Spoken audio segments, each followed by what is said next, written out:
YouTuber Chowk சங்கருக்கு ஜாமீன் வழங்கி சென்னை உயர்நீதிமன்றம் தற்பொழுது உத்தரவு பிறப்பித்திருக்கிறது. அண்மை செய்தியாக நாம் பார்த்துக் கொண்டிருக்கிறோம். நில அபகரிப்பு வழக்கு தொடர்பாக தவறான தகவல்களை பரப்பியதாக கைது செய்யப்பட்ட நிலையில் தற்பொழுது யூடியூபர் சவுக் சங்கருக்கு சென்னை உயர்நீதிமன்றம் ஜாமீன் வழங்கி உத்தரவு பிறப்பித்திருக்கிறது. இது குறித்தான கூடுதல் விவரங்களுடன் இணைக்கிறார் எம்முடைய செய்தியாளர் கிருஷ்ணா, இது குறித்தான விவரம். வணக்கம்.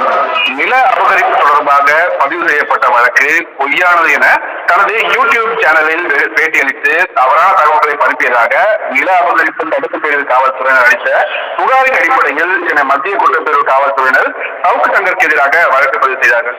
இந்த வழக்கில் கடந்த டிசம்பர் 24ஆம் தேதி கைது செய்யப்பட்ட சவுக் சங்கர் ஜாமீன் கோரி சென்னை உயர்நீதிமன்றத்தில் தற்போது மனு தாக்கல் செய்திருந்தார். இந்த மனு நீதிபதி டி.ஆர். சுவாமிநாதன் முன்பாக விசாரணைக்கு வந்தபோது காவல்துறை தரப்பில் ஆஜரான வழக்கறிஞர் சவுக் சங்கர் தொடர்ந்து இதுபோன்ற தவறான தகவல்களை அளித்து வருவதாக கூறியிருக்கிறார். இதனையடுத்து சவுக் சங்கரின் ஜாமீனுக்கு வழங்கி நீதிபதி டி.ஆர். சுவாமிநாதன் தற்போது உத்தரவிட்டிருக்கிறார்.